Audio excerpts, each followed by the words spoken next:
은혜 받으실 말씀은 욥기 36장 22절에서 26절 말씀입니다. 하나님은 그 권능으로 큰 일을 행하시나니 누가 그같이 교훈을 베풀겠느냐? 누가 그를 위하여 그의 길을 정하였느냐? 누가 말하기를 주께서 불의를 행하셨나이다 할 수 있으랴? 너는 하나님의 하신 일 찬송하기를 잊지 말지니라. 인생이 그 일을 노래하였느니라. 그를 모든 사람이 우러러보나니 먼 데서도 보느니라. 하나님은 크시니 우리가 그를 알 수 없고 그 연수를 계산할 수 없느니라. 아멘. 송영헌 장로님의 특성이 있습니다. 송영헌 장로님은 지난 30여 년간 니시 오케스트라 연주자로 활동하였습니다. 오늘은 인내 찬양을 클라리넷 연주로 영광 돌립니다.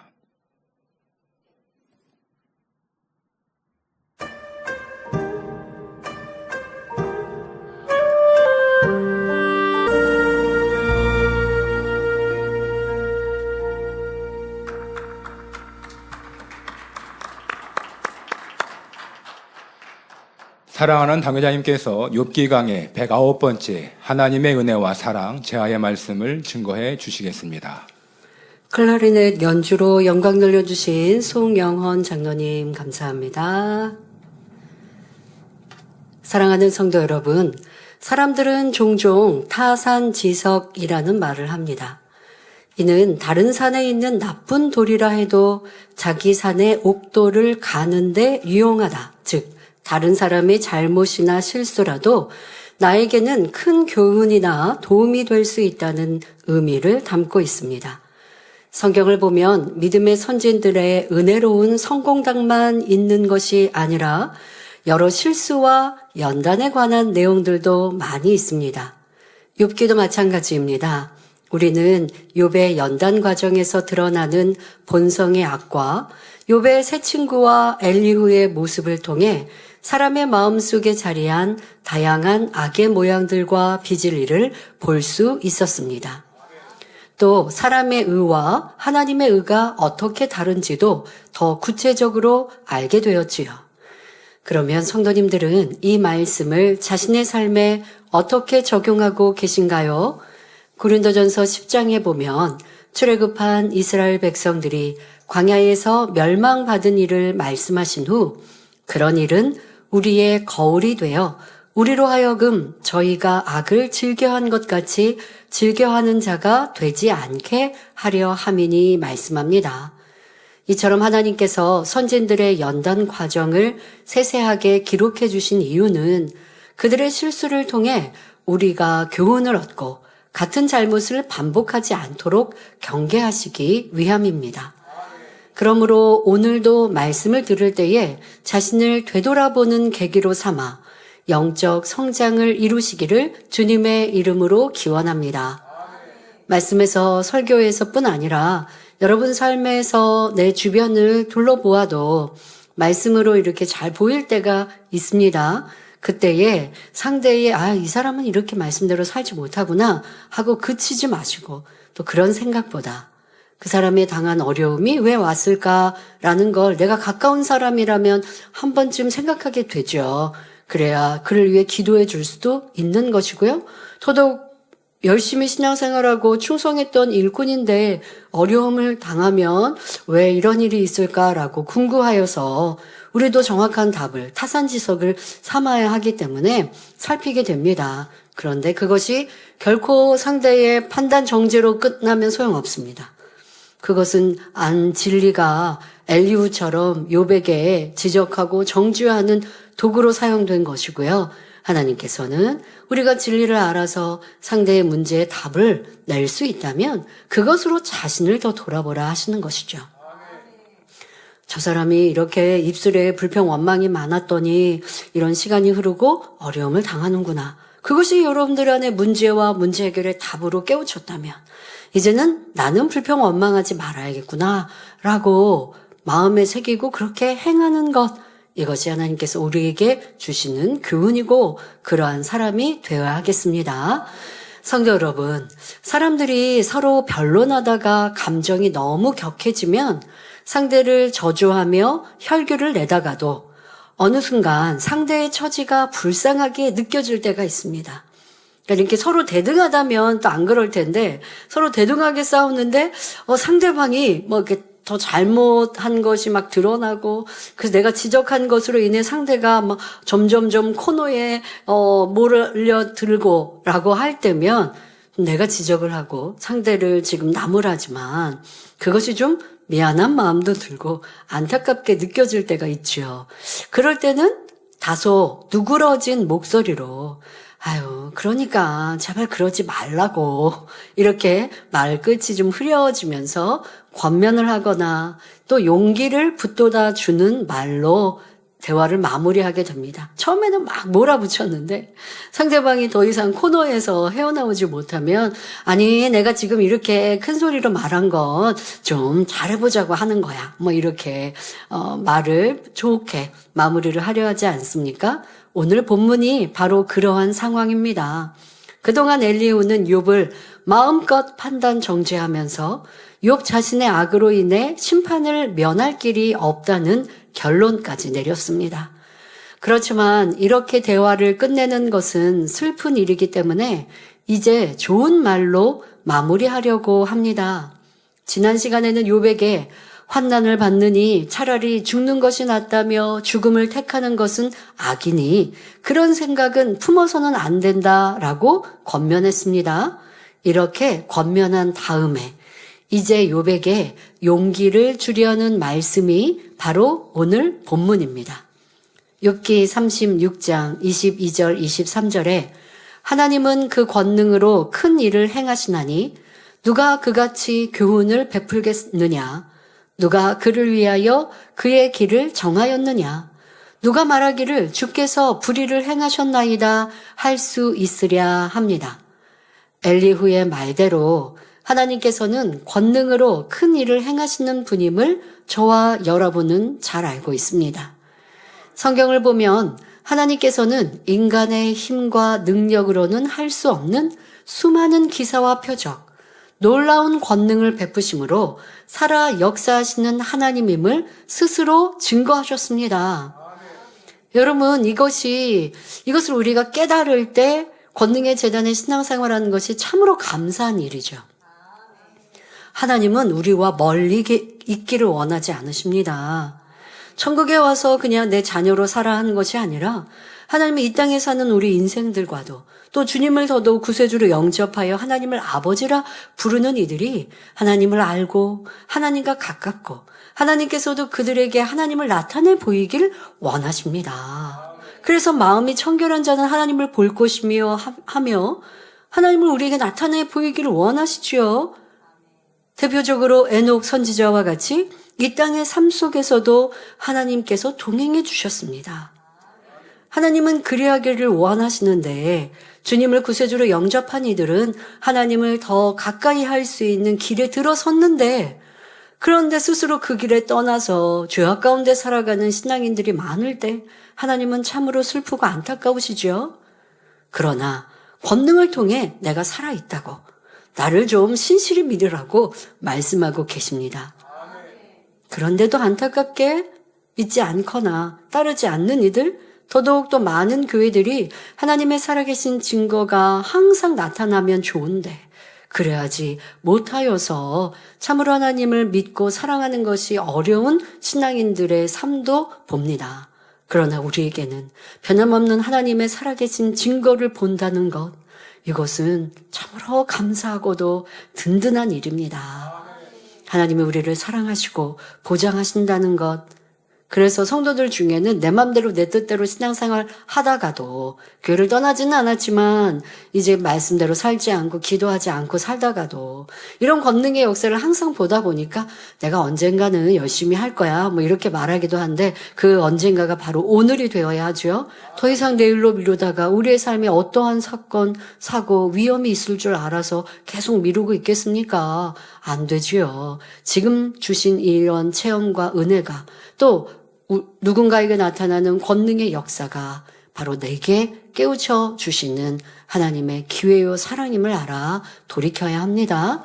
하나님께서는 이렇게 살아계신 많은 증거들을 통해 우리 가운데 하나님을 보여주고 계십니다. 우리 교회 개척 이래 지금까지 하나님께서 우리 앞에 펼쳐주신 기사와 표적, 놀라운 권능의 역사를 통해 수많은 사람들이 살아계신 하나님, 전능하신 하나님을 믿을 수 있었습니다. 원로 목사님의 기도로 죽은 사람이 살아나고 수많은 사람의 시력과 청력이 회복되었으며 각종 암을 비롯한 불치, 난치병, 지체장애 등이 치료되는 등 현대 의술로도 치유 불가능한 사람들이 치료받아 영광 돌렸지요. 빠르게 몇 가지 간증들이 흘러가고 있습니다마는 여러분들은 들으셨기에 아시는 거죠? 기억하시는 거죠? 네. 꼭 우리는 잊지 않아야 합니다. 이렇게 빠른 화면을 봐도 저거는 김은득 권사님이 저렇게 뜨거운 물, 팔팔 끓는 뜨거운 물 솥단지가 다리에 몸에 이렇게 몸으로 지금 끼얹어진 거죠. 그래서 3도 화상을 입었는데 저 또 연세도 있으시고 하니까 참으로 고통 중에 살든가 큰 문제가 발생하는 일 아닙니까? 그런데 병원에 가서 치료한 것이 아니라 오직 목자님의 기도를 통해서 정상적으로 치유된 이 놀라운 역사 우리는 기억해야 합니다. 김은대 권사님은 소천하셔서 천국에 계시지만 우리가 소천한 분들의 간증이라고 저분이 저거 치료받고 저걸로 또 사망하신 거 아니에요? 그렇다고 한다면 뭐 간증할 때 꺼려지겠지만 그냥 노환으로 소천하셨어요. 잘 건강히 사시다가. 네, 이러한 간증들은 우리에게 잊지 말아야 할 간증이고 이것이 바로 살아계신 하나님의 증거 아닙니까? 누군가의 간증이 여러분 믿음이 되셔야 합니다. 그리고 아까 마지막에 어떤 화재 장면이 나왔는데 우리 성도님들 화재 속에서도 지킴받고 보호받은 저는 우리 전에 우크라이나 성도님의 간증 아닙니까? 안톤 성도님 부부의 간증이실 거예요. 우크라이나에 있었던 가게 이 상가가 불이 났고 했는데 본인의 그 가죽 가게는 가죽 허리띠 또 가죽 물품을 판매하시는 가게는 안전하게 지킴받아서 간증했던 일. 지금은 또 우크라이나 전쟁으로 인하여서 외국으로 이주하셨는데 평안하게 또 계시지요. 자녀들도 많습니다. 그런데 조금 지금은 이렇게 흩어져서 살지만 또 그 안에서는 의학도도 있고 또 자녀 중에서는 의술을 배우는 의과대학에서 공부하는 학생도 있고 열심히 신앙생활 곳곳에서 하고 있습니다. 하나님을 만났으니까. 하나님을 체험했으니까 환경적으로는 심히 어렵거나 힘든 삶 속에서도 또 나를 만나주신 하나님을 의지하니 평안하고 또 안전한 삶을 살 수 있지요. 자, 우리는 이렇게 크고 놀라운 권능으로 살아계신 하나님을 만났고 체험했습니다. 뿐만 아니라 태풍이 소멸되고 또 진로를 바꾸고 약화되는 일들, 태풍이 지나가면 그 도시를 우리 집을 아니면 우리는 또 모여 있는 이 수련회 장소를 지나가면 우리는 수련회를 할 수 없을 때 그럴 때 기도를 통하여 소멸되든 진로를 바꾸든 약화되어 평안하게 이루었습니다. 또 내리던 비가 멈추는 일들도 얼마나 많이 있었습니까? 반대로 가뭄이 든 곳에 비가 내리기도 했습니다. 해외 곳곳에서는 비가 오지 않아서 고통 중에 보내는 그러한 나라들 많이 있죠. 어떤 곳엔 건기가 또 심하고 그 전에 우기 때도 비가 별로 안 왔고 건기 때는 당연히 비가 안 오지만 또 뜨문뜨문 내려야 될 비도 오지 않으니까 이제 이 상수도 이 강도 말라버리는 이러한 상황에 목자님이 기도하시니 비가 억수로 내려서 점점점 줄었던 강까지 이제 그 수심까지 높아지는 일들 우리 이런 간증 무수히 많이 듣고 있었습니다. 잊지 말아야 합니다. 그것이 10년 전, 20년 전에 끝난 것도 아니지만 지금도 계속 우리 가운데 펼치신 하나님의 권능이지만 10년 전, 20년 전, 30년 전 우리의 개척 때 40년 전에 있었던 권능, 그 권능도 우리 안에는 항상 기억하고 감사하고 나의 믿음이 되어야 합니다. 그리고 너무 감사한 건 그런 역사를 지금도 우리 가운데 나타내 보이시니 우리는 말로 할 수 없는 감사가 흘러 넘쳐야 하지요. 이 외에도 성도님들의 마음의 소원, 가정, 일터, 사업터, 물질 문제를 해결받고 응답받은 사례들이 얼마나 많습니까? 지금도 하나님의 권능의 역사는 계속되고 있습니다. 여러분이 늘 보고 듣고 체험하시는 것처럼 매주 곳곳에서 각색 병들을 치료받고 문제를 해결받은 간증들을 전해오고 있지요. 2024년 한 해도 은사 집회나 수련회 시 환자 집회를 통해 또 설교 후 단에서 하는 환자 기도를 통해 수십 년 된 질병과 연약함이 치료되는 등 국내외적으로 얼마나 큰 권능의 역사를 베풀어 주셨습니까? 이처럼 하나님께서는 큰 일을 행하시는 분임을 엘리후도 알기 때문에 본문에서 욥에게 다음과 같이 질문을 하고 있습니다. 하나님은 권능으로 큰 일을 행하시는 분인데 과연 누가 하나님같이 교훈을 베풀 수 있겠습니까? 선과 공의의 하나님이 그분의 뜻 가운데 정하시고 그 길을 이루어 가시는데 누가 감히 주께서 불의를 행하셨다고 말할 수 있겠습니까? 설명하는 것입니다. 그동안 욥이 하나님께 항의하며 하나님을 불의하다고 누누이 말해왔기 때문에 창조주 하나님의 권능과 의로우심을 욥에게 상기시키는 것이지요. 엘리후가 생각할 때는 하나님께서는 결코 불의를 행하실 분이 아니고 그분은 사랑이시며 전지전능하셔서 그분의 주권하에 모든 것을 이루십니다. 그러니 피조물인 사람이 어떻게 하나님의 일에 대해 이러쿵 저러쿵 할 수 있겠느냐고 욥을 타이르는 것이지요. 엘리후는 여전히 욥의 형편과 처지는 생각하지 않고 단순히 자신이 아는 진리의 잣대로 욥을 바라보기 때문에 욥이 나쁜 사람이라는 판단 정죄는 요지부동인 것입니다. 여러분, 우리 지금 엘리후가 왜 이러고 있는지, 엘리후의 의와 하나님의 의가 왜 차이가 나는지 여러 차례 설명했습니다. 엘리후가 말하고 있는 주장은, 진리는, 하나님은 악인에게 벌하신다 라고 하는 진리, 그것만 알고 있고 그것으로 욥에게 잣대를 대어 말하니 욥은 심히 악한 사람이 돼버렸다는 것입니다. 자, 그러나 하나님은 욥이 악하여서 죄인이어서 연단하시는 것이 아니라 욥은 선인이고 하나님을 경외하는데 스스로는 발견하지 못할 마음 깊은 곳에 있는 악의 모양이 있기 때문에 그 근본의 악을 발견하여 그것마저 버린 온전하고 완전한 자로 만들기를 원하시는 하나님의 크신 기대가 욥에게 있어서 욥을 연단하고 계신다는 것. 이건 차이가 굉장히 크죠. 죄인이고 악인이여 연단하신다와 죄인이 아니고 악인이 아닌데 하나님은 그를 더 높이시고 세우시고 온전케 하시고자 작은 다른 사람들과 비교해 보면 작은 것 같은 악의 모양도 본성 속의 악도 보게 하시고 떠오르게 하시고 드러나게 하시고자 연단하셨구나. 이거는 너무 큰 차이가 있는 것입니다. 어떻게 바라보는지 이거는 더더욱 엘리후는 정죄하고 있는 것이라 라고 하는 큰 죄도 짓지만 어떠한 시야로 그 사람의 당한 어려움을 평가하는지 이것은 그에게 죄가 될 수도 있고 그에게 소망으로 바라볼 수도 있고 또 우리 자신도 그래야죠. 내게 당한 연단도 마찬가지입니다.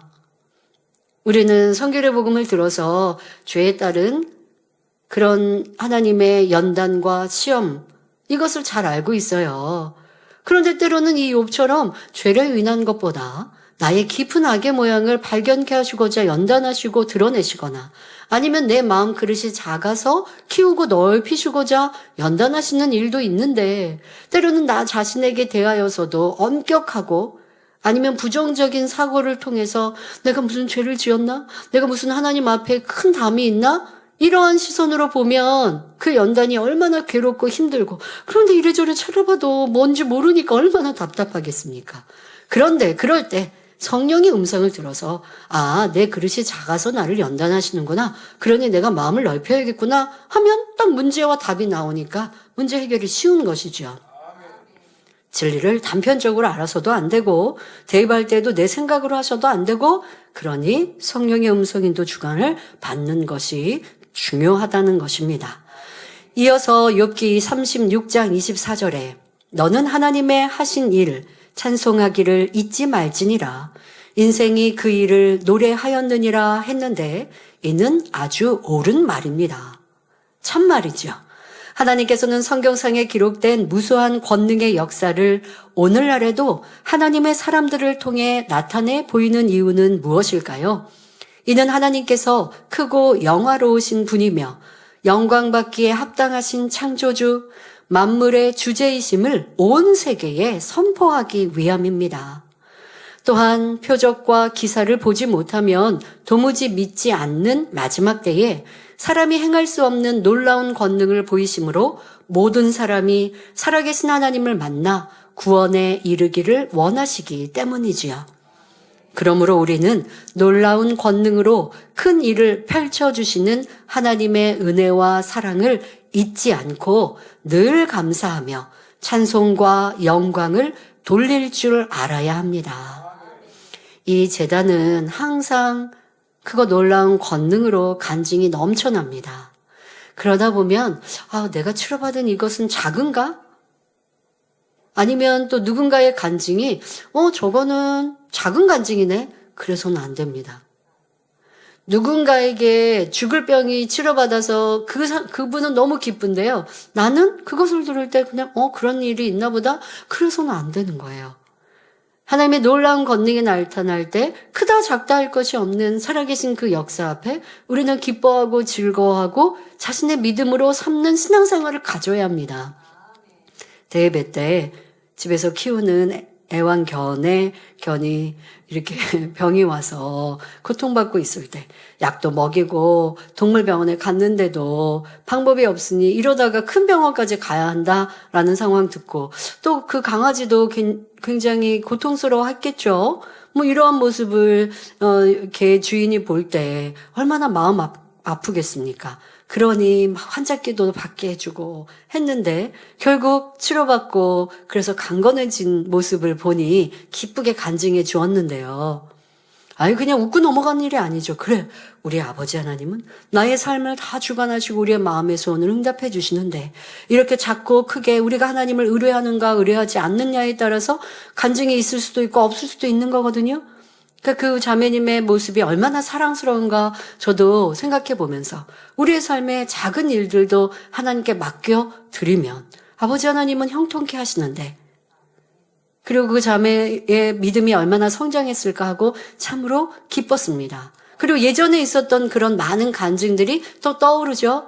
개를 잃어버렸을 때 찾을 수 없었어요. 그랬는데 기도받고 개를 찾았습니다 하는 행복한 견주의 우리 성도님의 간증도 기억이 나고 또 아주 험악한 싸나운 개가 막 짖고 있는데 그런데 우리가 이 권능의 손수건을 가지고 있었을 때 그 개가 이렇게 조용히 꼬리를 내리고 얌전해질 때 이러한 간증 여러분들 기억하시죠? 신문 이렇게 보여줬더니 꼬리를 내리고 이렇게 도망가듯 순하게 바뀌었을 때 바로 영의 공간과 영의 세계가 있음을 느끼지 않습니까?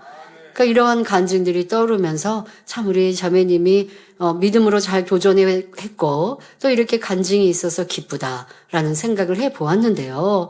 우리는 누군가의 치료와 응답의 간증이 내 믿음이 되어지고 함께 하나님께 영광 돌릴 수 있는 그런 영적인 어린아이가 되어야 합니다. 더욱이 이사야 43장 21절에 이 백성은 내가 나를 위하여 지었나니 하나님께서 하나님을 위하여 지으셨어요. 어떻게 하라고? 나의 찬송을 부르게 하려 함이니라 말씀한 대로 우리는 하나님께 영광 돌리기 위해 하나님을 찬양하기 위해 지어진 존재입니다. 성경을 보면 다윗은 많은 찬송시로 하나님을 찬양하며 영광 돌렸습니다. 예를 들어 하나님의 도우심으로 대적을 물리친 후에는 시편 9편 1절부터 3절에 내가 전심으로 여호와께 감사하오며 주의 모든 기사를 전하리이다. 내가 주를 기뻐하고 즐거워하며 지극히 높으신 주의 이름을 찬송하리니 내 원수들이 물러갈 때에 주의 앞에서 넘어져 망함이니이다 라고 하나님께 감사 찬양을 올려드렸지요. 특별히 시편 103편 1절 2절에서는 내 영혼아 여호와를 송축하라. 내 속에 있는 것들아 다 그 성호를 송축하라. 내 영혼아 여호와를 송축하며 그 모든 은택을 잊지 말지어다 라고 자신의 영혼에게 당부하는 것을 볼 수 있습니다.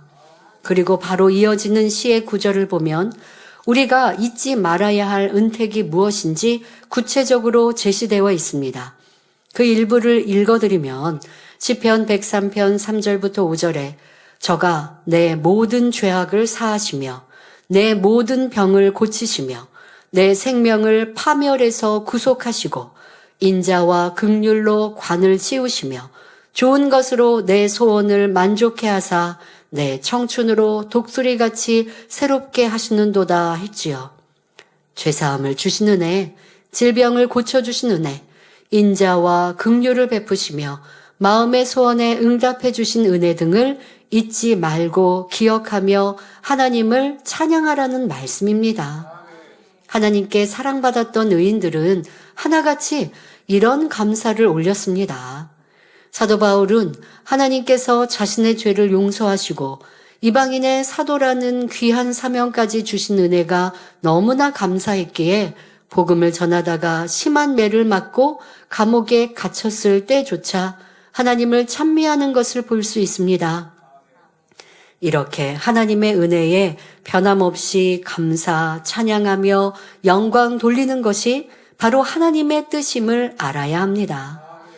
그런데 어떤 사람은 큰 병으로 고통을 당하다가 기도받고 치료받아 눈물을 흘리며 감사했는데 시간이 지나자 하나님 은혜로 치료받았다는 사실조차 잊어버립니다. 어떤 이는 기억은 하지만 감사는 사라져버렸지요. 그때는 내가 한량없는 은혜로 치료받았는데 지금은 나에게 또 이런 어려움이 있으니 감사할 수가 없어요. 그러면 지금 내가 살아가는 것 자체가 그때 치료받고 응답받고 문제 해결받았기에 지금 혹여 어려움이 있어도 변함없이 감사할 조건이 내게 있는 거예요.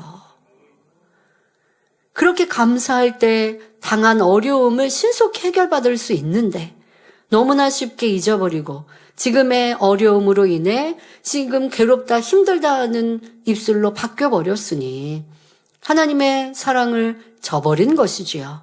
성경을 보면 10 문둥병자가 예수님께 치료받았지만 그중 한 명만 와서 간증하며 하나님께 영광 돌렸습니다. 이때 예수님께서는 나머지 9명은 어디에 있느냐며 탄식하셨습니다. 오늘날도 사람들이 하나님께 은혜를 받은 후에 2가지 유형으로 나누는 것을 볼 수 있습니다. 첫 번째 유형은 은혜를 주신 하나님께 감사할 뿐만 아니라 열심히 전도하면서 자신이 받은 은혜를 널리 알리며 하나님께 영광을 돌리는 사람들입니다. 두 번째 유형은 은혜를 받았지만 그 은혜를 전하지 않고 숨기는 사람들입니다. 하나님께서 어떤 사람을 더 기뻐하시겠습니까? 하나님의 자녀된 우리는 받은 은혜를 혼자만 간직하지 말고 다른 사람들과 나누고 하나님께 영광을 돌리며 듣는 이들에게 믿음을 심어줄 수 있어야 합니다. 수년, 수십 년이 지났다 해도 그 은혜를 잊어서는 안 되며 받은 은혜 위에 또 은혜를 계속 받아 나감으로써 믿음도 날로 성장해 가야 하지요. 여러분들이 이 비결을 아셔야 합니다. 감사할 때에 임하는 축복. 여러분들 내가 지금 큰 치료의 간증이 있어서 감사의 고백을 했습니다. 그런데 그냥 그때만 감사하고 잊어버리는 사람이 있는가 하면 두고 감사하는 사람. 어떤 분들은 그런 말씀하세요. 제가 1년 전에 당의자님 기도로 이렇게 치료받았어요 하고 1년 후, 2년 후, 3년 후, 어떤 분은 5년이 지났습니다. 감사합니다 라고 고백하실 때면 다시 한번 그분을 보죠. 그리고 저도 또 그분에 대하여 고마운 마음도 들지만 더 사랑스러운 마음이 들지요. 여러분들도 이 재단에 등록한 지가 내가 날수로 이날 등록했는데 하고 손 꼽는 분들도 계시고, 그리고 이때 내가 이런 큰 축복을 받았는데 감사합니다 하는 분도 계실 것입니다. 그렇게 내가 두고두고 감사한 분들은 하나의 감사가 둘에서 넷으로, 여덟로 점점점 늘어날 것이고, 내 삶의 작은 것 하나하나에서 감사하니 그 감사는 내 삶을 행복하게 만들어 갈 수 있습니다. 그런데 감사할 조건이 충분한데도 왜 힘들고 어려운 것만 불평하고 원망하는 사람들도 있지 않습니까? 삶이 부정적인 사람, 부정적인 성격을 가진 사람. 그런 사람은 영 행복할 일이 없는 거예요. 자, 우리는 아버지의 은혜를 찾아 감사하시고, 지난날의 그 은혜를 다시 한번 되짚어 감사하는 그런 복된 사람이 되어집시다. 우리가 은혜를 마음에 새기며 감사의 조건을 찾아 늘 감사의 향을 올려드릴 때 하나님께서는 더욱 감사의 조건이 넘치도록 역사해 주십니다. 그런데 많은 사람이 슬픈 일, 상처받은 일, 부정적인 감정 등 비진리에 속한 일들은 두고두고 기억하며 곱씹는 것을 볼 수 있습니다. 반면 은혜나 감사의 조건은 쉽게 잊어버리면서 말입니다. 왜 그런 것일까요? 여러분들은 어떠하셨습니까? 이 재단에 왔을 때의 행복과 기쁨, 사랑하는 원로 목사님을 통해 받은 치료의 감사, 받았던 은혜, 새로운 삶의 소망, 우리가 그 받은 은혜만 곱씹어도 너무 많을 것인데 그 은혜는 온데간데 없이 사라지고, 또 내가 교회로 인해 이런 핍박을 당했어요, 이런 어려움을 당했어요 라고 말하고 있다면 하나님께서 무엇라 말씀하시겠는가? 나는 은혜는 잊어버리고 힘들고 어려운 것만 말하는 사람인가? 우리가 우리의 성격도 우리의 삶도 우리의 습관도 돌아보아야 합니다. 그러면 왜 이렇게 사람이 은혜는 잘도 잊어버리면서 나쁜 것은 잘도 기억을 할까요? 그 마음이 악하기 때문에 선한 일은 빨리 잊고 악한 일은 마음속에 간직하여 계속 되새김질하는 것입니다. 선한 사람은 진리가 아닌 것, 부정적인 감정들은 신속히 잊어버리고 선한 것만 기억하려고 합니다. 좋은 것, 감사의 조건, 은혜 받은 것, 선한 것들을 마음속 깊이 새기며 하나님 앞에 늘 영광을 돌리는 삶을 살아가지요. 하나님께서는 항상 기뻐하라, 범사에 감사하라 말씀하셨는데 슬픔과 애통, 좋지 않은 것들을 기억해 두고 되새길 필요가 있을까요? 그러므로 예전에 슬프고 괴로웠던 일들은 신속히 잊어버리고 하나님으로부터 받았던 은혜와 감사의 조건들을 늘 묵상하고 명심하시기 바랍니다. 사람과의 관계도 그래야 합니다. 부부는 그런다고 하죠. 연애할 때에 서로 사랑이 뜨거웠던 때, 즐겁고 행복했던 때를 기억하고 결혼하고 힘들고 어려웠던 때 그 행복했던 기억을 되찾으면서 서로 살아야 된다고 하는데 그건 너무 좀 불행한 일이고요. 오늘 당장도 행복한 일들이 많은데 상대에게 더 많은 걸 요구하다 보니까 작은 감사는, 작은 고마움은 우리가 느끼지 못하는 모습인데요. 사람 사이에서도 상대가 나에게 피해를 끼치고 나를 힘들게 하고 어렵게 한 것, 그거는 곱씹지 마시고요. 상대가 나에게 잘했던 것만 기억합시다. 때로 어떨 때는 저 일꾼을 어떻게 하나, 왜 변화가 더딜까 하고 안타까운 마음을 갖다가도요, 조금 뭔가 노력하려는 모습을 보면요, 이게 부모님들이 갓난아기 키울 때 아기 똥기저기 갈고 또 만약에 밤잠도 설치고 새벽에도 막 울고 깨고 하면 부모님들이 잠을 못 주무시죠. 그러면 사실 너무 피곤할 겁니다, 육체적으로도. 그런데 아이가 방긋 웃으면 그 웃음에 모든 수고와 노고를 다 잊어버린다라고 그렇게 갓난아기를 키울 때면 말씀하지 않으십니까? 영혼들에 대해서도 그럴 때가 있어요. 때로는 변화가 더디거나 또 불순종이 나오거나 할 때 어떡하나 라는 마음 들다가도 그래도 노력하려는 모습 보면 아직 변화가 더디어도 그래, 변화될 수 있지 라고 마음을 바꿔 먹으면 저도 평안하고 행복해지죠. 여러분, 우리 사람 사이에도 그렇게 사랑으로 바라보면 힘들고 어려울 것 없습니다. 그가 나를 힘들게 하고 어렵게 하는 거 생각하면서 아유 아직도 변화 안 됐어 하지 말고 지금 변화된다라고 고백하는 그 고백으로 그래 할 수 있어요 라고 기대하고 조금씩 변화되는 것도 사랑스럽게 생각합시다. 자꾸만 나를 힘들게 했던 거 기억해 놓지 마세요. 상대의 잘못한 거 그거 마음에 담아두지 마시고 그런 거는 그냥 세월의 흐름에 따라 저기로 보내시고 어떻게 하든 노력하는 그 모습, 또 함께하는 모습, 재단을 떠나지 않고 또 첫사랑을 회복하겠다 하는 모습, 때로 어떤 이들은 자기 자리만 지키는 모습으로도 또 사랑스럽게 바라봐 줄 수 있습니다. 어떻게 생각한다고요? 교회 떠나서 악을 바라는 사람보다는 이거 100배로 낫지. 이렇게 생각하면 다 소중한 거거든요. 사람에 대해서도 그리하고 우리의 생활과 신앙생활 안에서 삶 속에서도 아버지의 주신 은혜를 곱씹고 기억할 때에 더 행복의 기쁨이 넘칠 것입니다. 우리는 아름다운 천국을 소망하며 살아가는 하나님의 자녀들이니 육적인 것들은 깨끗이 털어버리고 오직 기뻐하고 감사하며 진리만을 가지고 힘차게 달려가야 합니다. 그래야 천성을 향해 가볍게 빨리 올라갈 수 있지요. 여러분들이 높은 산을 정복한다고 합시다. 내가 빈몸으로, 짐 없이 빈몸으로 가는 사람과 등에 짐을 잔뜩 지고 가는 사람 중 누가 더 빨리 올라갈 수 있을까요?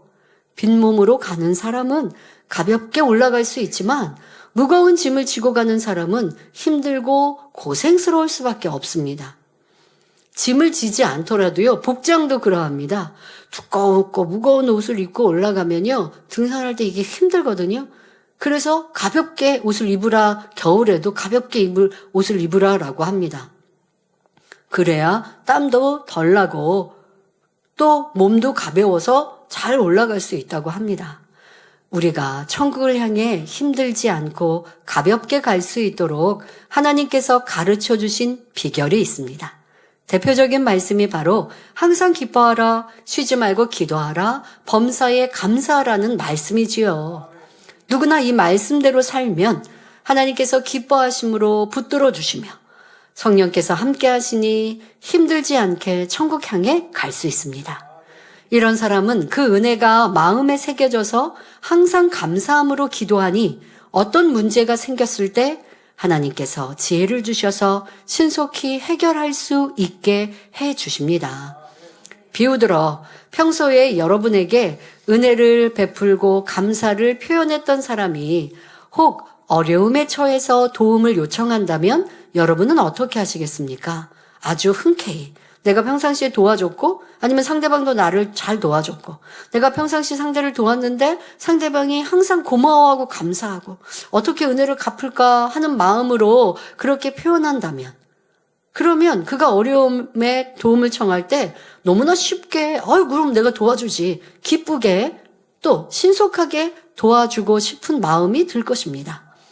반면에 평소에는 은혜를 잊고 내가 그 사람을 도와준 적이 있는데 그때만 잠깐 감사하고 그리고 나서 감사에 다 내가 표할 것을 한 것처럼 평상시에는 그냥 잊어버리고 또 무심하던 사람이 갑작스런 어려움이 닥치자 도움을 청해 오면 우러나는 마음으로 도와주기는 쉽지 않을 수 있지요. 이와 마찬가지로 늘 하나님의 은혜를 기억하고 감사하며 기도하는 사람이라면 어려운 일이 생겼을 때 하나님께 신속한 응답과 지혜를 받을 수 있습니다. 하지만 하나님의 은혜를 잊고 지내다가 어려움이 닥쳤을 때만 하나님께 도움을 요청한다면 그만큼 응답이 더딜 수 있는 것입니다. 그러므로 하나님 은혜에 늘 감사하며 쉬지 않는 기도로 하나님과 친밀한 교통을 이루심으로 더욱 감사의 조건이 넘치며 범사에 형통한 축복을 받으시기 바랍니다. 이어지는 본문을 보면 욥기 36장 25절에 그 일을 모든 사람이 우러러 보나니 먼 데서도 보느니라 말합니다. 이는 하나님께서 권능으로 하시는 일이 매우 크므로 먼 데 있는 사람들도 그 일을 보게 된다는 말입니다.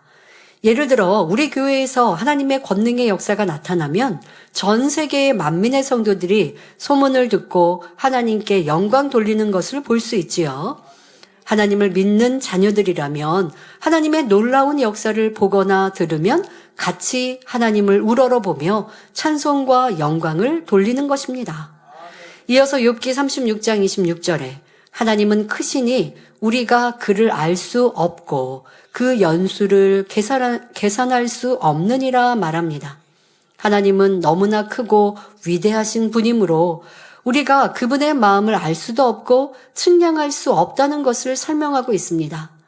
여기서 엘리후가 욥에게 전하고 싶은 메시지는 무엇일까요? 욥이여, 창조주 하나님은 피조물인 우리가 그 마음을 알 수도 없고 측량할 수도 없는 분이십니다. 그러니 비록 하나님이 당신을 치셨다 해도 그분의 마음이 어떻게 작정하고 계시는지는 알 수 없는 일입니다. 당신을 지금이라도 치료할 수 있고 온전하게 하실 수 있으니 불쌍한 욥이여 회개하고 돌이키십시오. 이렇게 말하고 있는 것입니다. 성도 여러분, 엘리후는 하나님을 알 수 없다고 했는데 저와 여러분은 하나님을 알기 때문에 아버지라 부르고 있습니다. 그리고 우리의 아버지이신 하나님에 대해 잘 알아야 하지요. 더 깊이 알아가는 만큼 하나님과 친밀해지며 하나 되는 복을 받을 수 있습니다. 우리가 하나님을 100% 온전히 알 수는 이 땅에서는 없습니다. 또 때로 우리가 당한 어떤 연단과 어려움에 아버지 하나님의 깊으신 계획을 알 수 있는 것도 많이 있지만 때로는 우리가 다 알 수 없는 깊은 뜻도 있습니다. 그렇다 하여 하나님을 모른다 하면 안 돼요. 하나님에 대해서 우리는 더 알아가야 합니다. 점점점 신앙이 깊어지고 연수가 더해질수록 하나님을 더 알아가고 그만큼 하나님과 하나 되어 갈 수 있습니다. 성경에는 하나님에 대해서 그 마음에 대해서 알려주고 계시니 더더욱 하나님의 속성인 빛과 진리를 우리가 이루어가는 만큼 하나님을 아는 것이고 하나님과 하나 될 수 있는 것입니다. 자, 지금은 우리가 하나님은 어떠한 분이신지 성경에 기록된 것을 통하여서 하나님에 대하여서 정의를 내리고 또 잠깐 설명하도록 하겠습니다. 먼저 창세기 1장 1절의 말씀대로 하나님은 천지 만물을 지으신 창조주이십니다.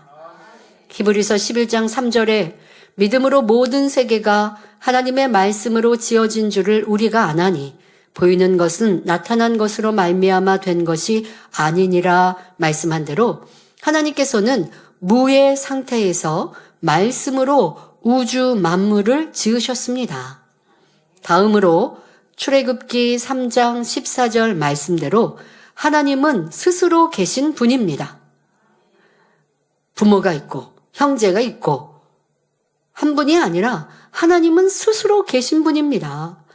모세가 이스라엘 백성들을 출애굽시킬 때 그들에게 자신을 소개하기 위해 어떻게 해야 하는지 하나님께 여쭈었습니다.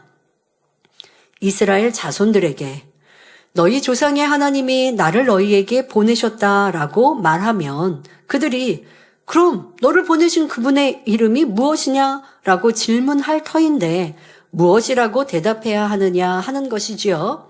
그때 하나님의 답변은 바로 나는 스스로 있는 자라는 것이었습니다.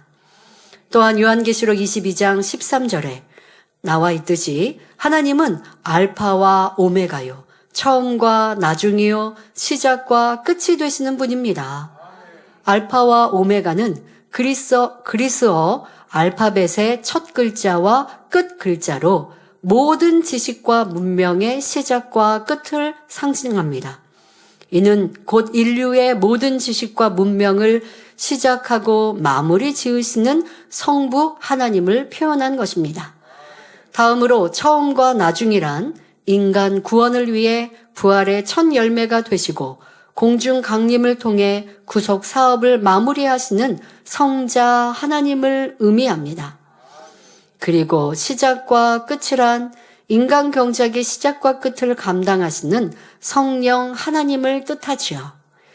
이 외에도 성경에는 하나님이 어떤 분이신지 잘 나와 있습니다. 창세기 17장 1절을 보면 하나님께서 친히 나는 전능한 하나님이라 말씀하신 대로 하나님께서는 모든 것을 아시며 무엇이나 할 수 있는 분이십니다. 자, 이렇게 여러분들 하나님에 대해서 지금 제목으로 설명합니다마는 이미 우리가 알고 있는 말씀이기도 하죠. 그런데 이 말씀을 여러분 것 삼으셔서 기도할 때도 하나님께 그렇게 메어달려 보세요. 하나님, 나의 아버지 하나님은 전지전능하십니다. 제 삶에 이런 고난과 어려움도 다 해결하실 수 있는 전능하신 하나님이십니다. 해결해 주세요. 이렇게 사용하는 거예요. 이런 말씀들을 그냥 듣고 마는 게 아니라 여러분들의 기도의 어려움 중에 그렇게 여러분들 인용하시는 거예요. 또한 하나님은 성경의 저자가 되십니다. 이사야 34장 16절을 보면 너희는 여호와의 책을 자세히 읽어보라. 이것들이 하나도 빠진 것이 없고 하나도 그 짝이 없는 것이 없으리니 이는 여호와의 입이 이를 명하셨고 그의 신이 이것들을 모으셨음이라 말씀하셨습니다.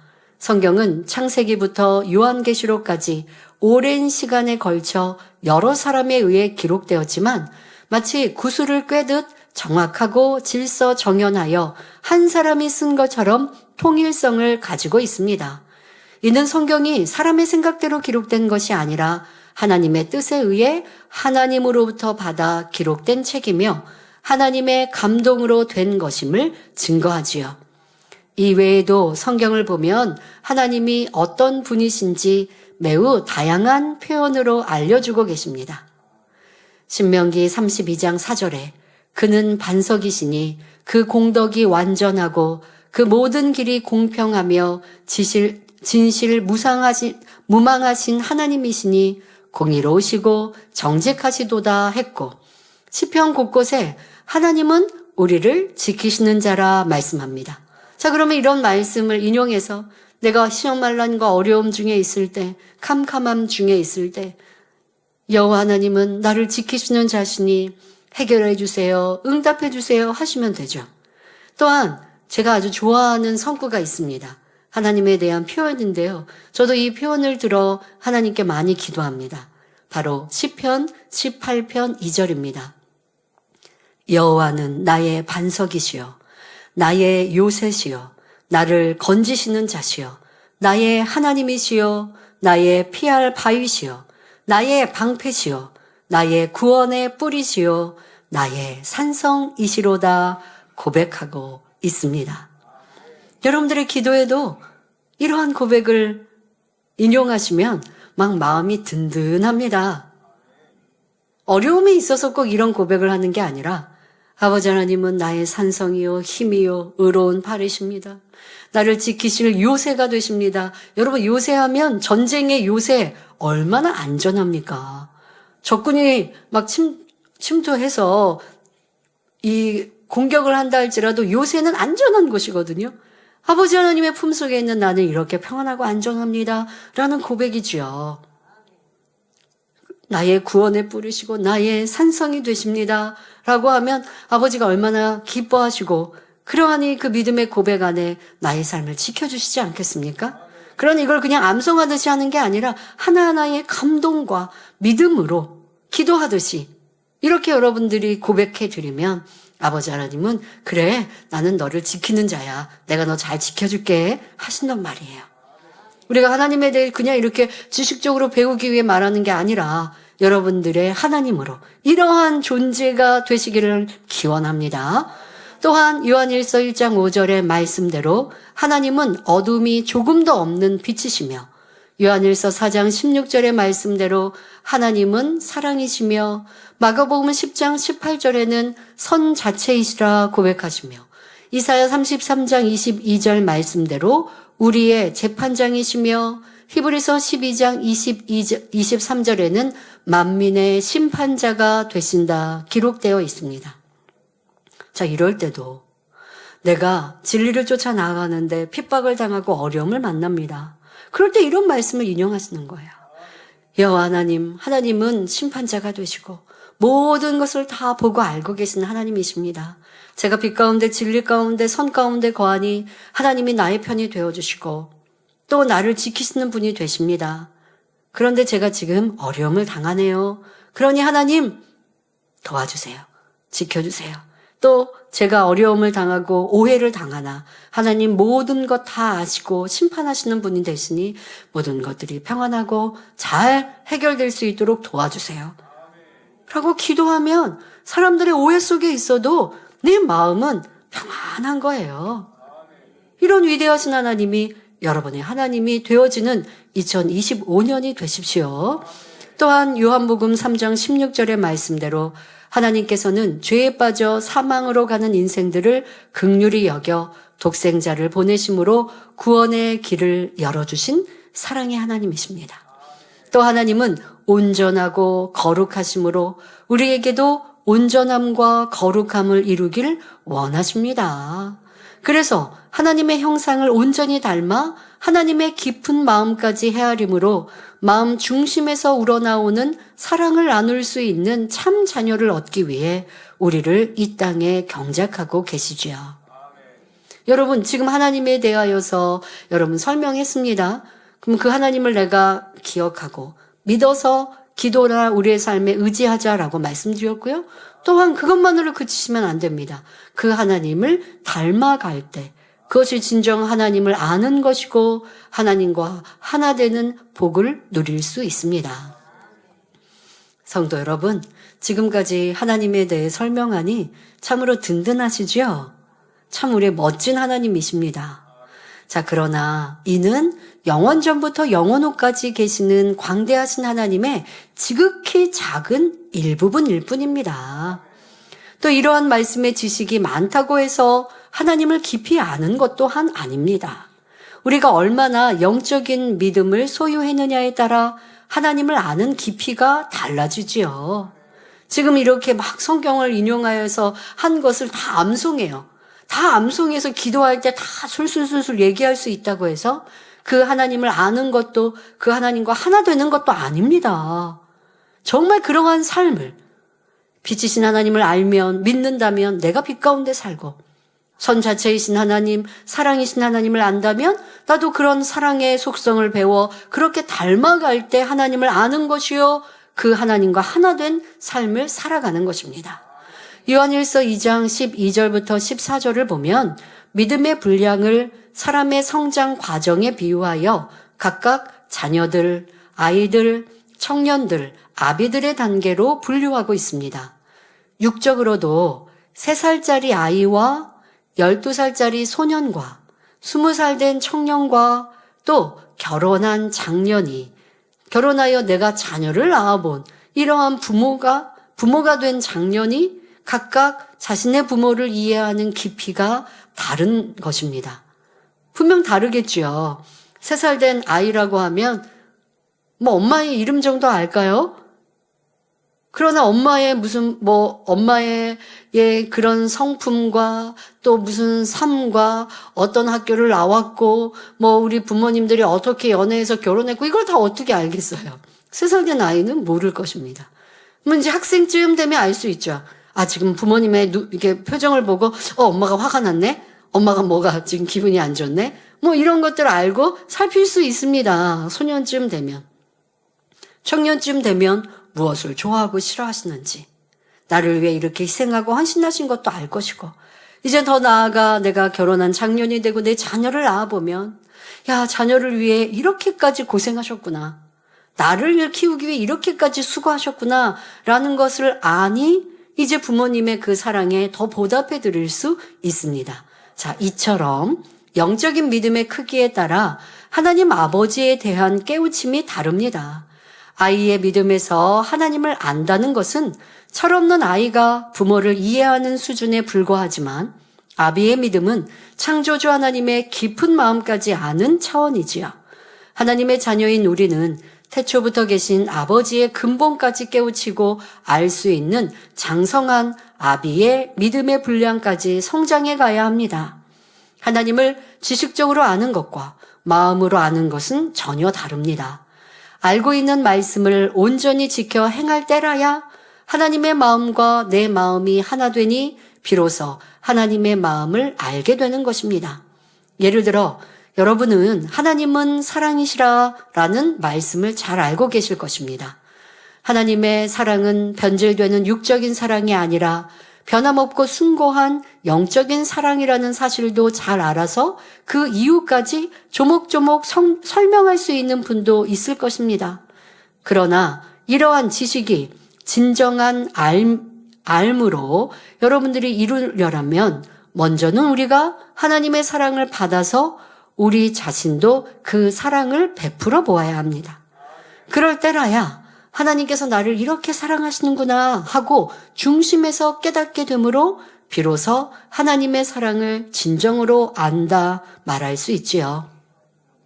이를 위해서는 바로 고린도전서 13장에 나오는 영적인 사랑이 우리 안에 임해야 합니다. 더 나아가 성령의 9가지 열매와 팔복을 이루는 만큼 하나님의 사랑을 이해하며 깊이 알 수 있는 것입니다. 하나님께서는 죄인인 우리를 위해 독생자 예수님을 십자가에 내주심으로 자신의 사랑을 확증해 주셨습니다. 그러시면서 우리에게 엄청난 대가를 바라시는 것이 아니라 우리가 그 사랑을 알아들이는 참 자녀가 되어주기를 원하십니다. 호세아 6장 3절에 우리가 여호와를 알자, 힘써 여호와를 알자. 그의 나오심은 새벽빛같이 일정하니 비와 같이 땅을 적시는 늦은 비와 같이 우리에게 임하시리라 말씀했습니다. 그러므로 더욱 하나님 알기를 사모하며 속히 성결한 마음을 이루어 범사에 하나님의 선하신 마음과 뜻을 헤아려 드리는 참 자녀가 되시기를 바랍니다. 저는 원로 목사님의 믿음의 행함, 선과 사랑의 행함을 보고 성장했습니다. 또 연단의 때라도 오직 하나님을 바라며 하나님의 뜻을 쫓아 선을, 사랑을 행하시는 모습을 보아왔지요. 그래서 우리에게 있었던 2018년 이후에 연단의 시간대, 어떡하던 목자님이 행하신 것을 기억하여 행하기 위하여 기도하며 노력하였습니다. 아직 다 깨닫지 못하는 하나님의 뜻이라 할지라도 조금도 하나님을 원망하지 않고 내가 몰라서 그런 것이지 하나님은 더 큰 기대를, 더 큰 바람을 갖고 계실 터인데 그러니 원망하지 말고 어쩌면 더 하나님의 뜻을 알기 위해 몰라도 기도하고 또 무엇보다 알고 있는 진리는 열심히 지켜 행하자. 누가 나를 욕하고 힘들게 하고 어렵게 해도 기뻐하며 감사하려 하고 더 사랑하려 하자라고 하는 것으로 보았던 목자의 삶을 기억하여 행하려고 나아갔더니 그 마음이 점점점 더 느껴지는 거예요. 아버지께서 연단을 통해 우리를 온전케 하시는구나. 이 연단이 있음으로 인하여 내 안에 부족한 것들을 더 발견하고 채워갈 수 있구나. 내가 저 사람은 도무지 사랑할 수 없을 것 같았던 사람들을 이 연단을 통해 더 사랑하는 사람이 되어졌구나. 연단이 축복이구나라는 성경의 말씀을 제가 더 터득하게 되고 이해하게 되어지며 참으로 감사했습니다. 여러분이 하나님을 알아가셔야죠. 더 깊이 하나님의 사랑과 하나 되셔야죠. 그렇게 알아가기 위해 우리 안에 눈물도 있어야 하고 수고도 있어야 하나. 그 시간을 통해 무엇보다 중요한 것은 항상 기뻐하고 쉬지 않고 기도하고 범사에 감사하면 진리에서 벗어나지 않고 하나님의 뜻을 찾으려고 하면 지금의 때로는 내 고난은 나를 더 성숙하게 만들고 하나님의 깊이를 깨닫게 해 주십니다. 그러한 사랑하는 만민의 성도들이 되어지시기를 바랍니다. 결론을 말씀드립니다. 사랑하는 성도 여러분, 우리가 사모하는 가장 아름다운 천국 새 예루살렘에 들어가려면 사랑의 깊은 차원까지 이루어야 합니다. 그 사랑을 이루는 것이 하나님을 온전히 닮은 참 자녀가 되는 길이며 하나님의 마음을 알아 참 사랑을 주고받을 수 있는 길입니다. 또한 이는 바로 하나님께서 우리를 이 땅에 경작하시는 목적을 이루어드리는 길이지요. 우리가 주 안에서 새로운 피조물이 되어 하나님의 형상을 닮아갈수록 하나님의 사랑은 더 새롭고 더 깊고 더 크게 느껴집니다. 이러한 사랑의 깊이를 이해할 때 하나님의 마음을 헤아려 드림으로 진정 마음을 주고받을 수 있는 참 자녀가 될 수 있지요. 어떤 사람들은 하나님을 오해하여 두려운 분으로만 인식하는가 하면 반대로 무조건 용서만 하시는 분으로 인식하기도 합니다. 그러나 하나님께서는 우리가 상상할 수 없을 정도로 큰 사랑과 긍휼을 지니시되 이와 동시에 정확한 공의 가운데 모든 행위를 선악간에 심판하시며 각 사람이 행한 대로 갚아주시는 분이십니다. 이처럼 사랑과 공의가 완벽하게 조화를 이루고 계시는 하나님을 깊이 알아가는 것이 곧 믿음의 성장 과정입니다. 에베소서 3장 18절 19절에 능히 모든 성도와 함께 그 지식에 넘치는 그리스도의 사랑을 알아 그 넓이와 길이와 높이와 깊이가 어떠함을 깨달아 하나님의 모든 충만하신 것으로 너희에게 충만하게 하시기를 구하노라 말씀하셨습니다. 그러므로 여러분 모두가 하나님의 은혜와 주님의 사랑을 깊이 깨달아 하나님의 모든 충만하신 것으로 여러분의 삶이 가득 채워지기를 주님의 이름으로 축원합니다. 말씀 sam고하시면서 함께 기도하겠습니다. 좋으신 아버지 하나님, 천지 만물의 주제이시며 또한 모든 것을 아시는 전지전능하신 하나님, 그 하나님이 나의 아버지가 되어주시니 감사합니다. 이제 우리 모두는 그 하나님을 더욱 알아가길 원합니다. 닮아가길 원합니다. 만민의 성도라면 이런 소망을 가지고 신앙생활하게 하시고 그것은 하나님에 대하여 많이 알았다 하여서 된 것이 아니라 그 하나님을 알았으니 그 하나님의 속성, 빛, 사랑, 선, 진리를 닮아가야 하겠습니다. 그런 성도들이 되어서 날마다 하나님을 알고 하나님과 친밀하며 가까워서 우리의 구하는 모든 바가 응답은의 축복으로 임하기에 부족함이 없는 2025년 되게 하옵소서. 감사드리며 우리 주 예수 그리스도의 이름으로 기도하옵나이다. 아멘.